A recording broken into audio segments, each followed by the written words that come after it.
নমস্কার, সময় কলকাতায় সবাইকে স্বাগত। সময় নিউজ নিয়ে সঙ্গে রয়েছে আমি পায়েল। চোখ রাখবো বিস্তারিত খবরে।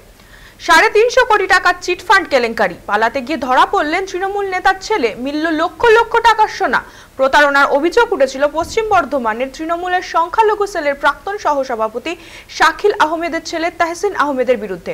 অবশেষে গ্রেফতার হলেন তাহসিন আহমেদ। পুলিশ সূত্রে খবর, তিনি পালানোর চেষ্টা করছিলেন। এই মুহূর্তে আমাদের সঙ্গে টেলিফোন লাইনে রয়েছে আমাদের প্রতিনিধি লালু খান। লালু, কি জানতে পারছো? হ্যাঁ দেখো পায়েল, পুলিশ সূত্র থেকে যেটা জানা যাচ্ছে যে গতকাল সন্ধ্যায় তাকে আসানসোলের 19 নম্বর জাতীয় সড়কে যে চন্দ্রচূড় মোড় রয়েছে সেই সংলগ্ন এলাকা থেকে পুলিশ আটক করেন এবং সেই সময় তার কাছে বেশ কিছু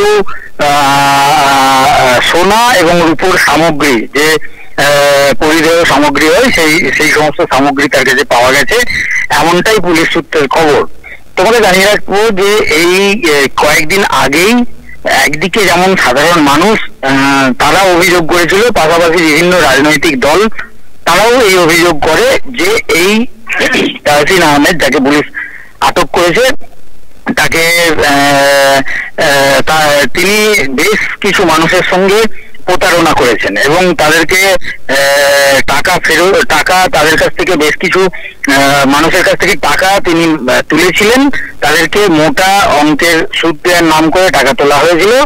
এই অভিযোগে বারংবার বিক্ষোভ দেখাতে দেখা গেছে। রাজনৈতিক দলগুলো তারাও যেমন রাস্তায় নেমে বিক্ষোভ দেখিয়েছে, পাশাপাশি সাধারণ মানুষ কয়েকদিন ধরেই এই তাহসিন আহমেদের বাড়ির সামনে জমায়েত করে তারা বিক্ষোভ দেখাতে থাকে। এবং যেটা এই ঘটনার সাথে সাথে আসানসোল উত্তর থানায় এর নামে একটি অভিযোগও দায়ের হয়েছিল। তার ভিত্তিতেই পুলিশ তদন্তে নামে এবং তদন্তে নেমে গতকালকে সন্ধ্যাবেলা তাকে আটক করে। পরবর্তীতে পুলিশ তাকে গ্রেপ্তার দেখায় এবং যেটা পুলিশ সূত্রের খবর, আজকে তাকে আদালতে তোলা হবে। পায়েল, অনেক ধন্যবাদ লালু। যেমনটা আমাদের প্রতিনিধি জানালেন, অবশেষে গ্রেফতার করা হয়েছে অভিযুক্ত তাহসিন আহমেদকে। পুলিশ সূত্রে খবর, তিনি পালানোর চেষ্টা করছিলেন, ঝাড়খণ্ডের দিকেই যাচ্ছিলেন তিনি। সেই সময় ফাঁদ পেতে তাকে পাকড়াও করা হয়। তার কাছ থেকে উদ্ধার করা হয়েছে প্রায় 250 গ্রাম সোনা, যার বর্তমান বাজার মূল্য 31 লাখ টাকারও বেশি।